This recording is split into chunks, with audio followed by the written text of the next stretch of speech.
Welcome to NSTV news. నేను సౌజన్య. ముందుగా ముఖ్యాంశాలు. మేడం మమ్మల్ని టార్చర్ చేస్తుంది. స్నానం చేస్తుంటే ఫోటోలు తీసి ఎవరికెవరికో పెడుతుంది.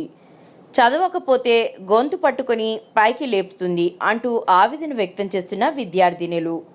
నాగర్ కర్నూలు జిల్లా నాగునూలులో 10 రోజుల క్రితం ఇంగ్లీష్ టీచర్ కళ్యాణి వేధింపులు భరించలేక చేయి కోసుకొని 9వ తరగతి విద్యార్థిని యామిని ఆత్మహత్యాయత్నం. 10 రోజులైన టీచర్పై ఎలాంటి చర్యలు తీసుకొని అధికారులు.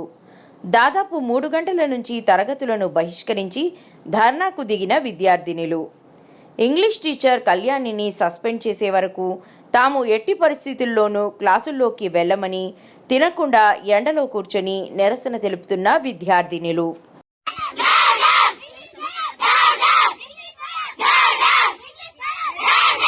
మేమైతే చాలా సఫర్ అవుతున్నాం మేడం వల్ల.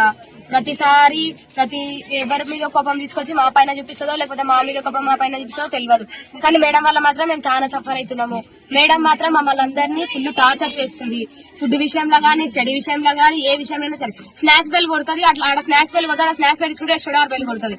స్టడీ వారికి రావాలని ముక్కు చెంపలేపిస్తుంది. మేము స్టడీ చేయడానికి వచ్చినాం కానీ ఇంత టార్చర్ అవ్వడానికి అయితే మేము రాలేదు. మా పేరెంట్స్ మమ్మల్ని జస్ట్ ఇక్కడ మేడం వాళ్ళు మేము ఎట్లా చూసుకుంటామో మేడం వాళ్ళు అట్లా చూసుకుంటారు కదా, మా పిల్లలకు భవిష్యత్తు బాగుండాలి కదా అని ఒక్క కారణం మీద వేసిపోతారు. కానీ ఈ మేడం వాళ్ళు ఇట్లా టార్చర్ చేస్తే మేము ఎంత స్టడీ లాస్ అవుతున్నామో మాకు తెలుసు సార్. మేమైతే చాలా సఫర్ అవుతున్నాము. స్నానాలు చేస్తుంటే స్నానాల కాడ ఫోటోలు తీస్తుంది.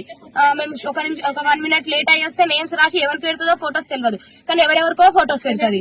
వీళ్ళు ఇట్లా చేసిరు, వాళ్ళు అట్లా చేసిరు అని. గర్ల్స్ కనుక చాలా ప్రాబ్లమ్స్ ఉంటాయి సార్. ఆ ప్రాబ్లమ్స్ కూడా మేడం అర్థం చేసుకోవాలి. మేడం ఒక గల్లే కదా సార్, మేడం అర్థం చేసుకోవాలి కదా.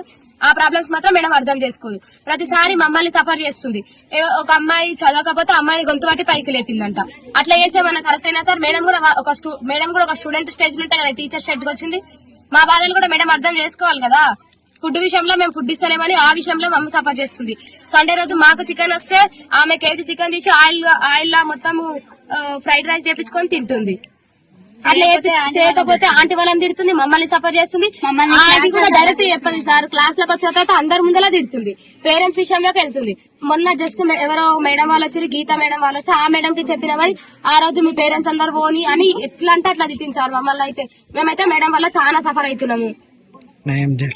మాకైతే న్యాయం చేయాలి సార్. న్యాయం చేయకపోతే మేము ఈ రోజులకుండా ఈయనే ఉంటాం. మాకు మాత్రం మేడం అయితే వద్దు. కొత్త మేడం వస్తే చదువుతాం, లేకపోతే మా ఫ్యూచర్ ఖరాబ్ అయినా సరే బయటనే కూర్చుంటాం మేము.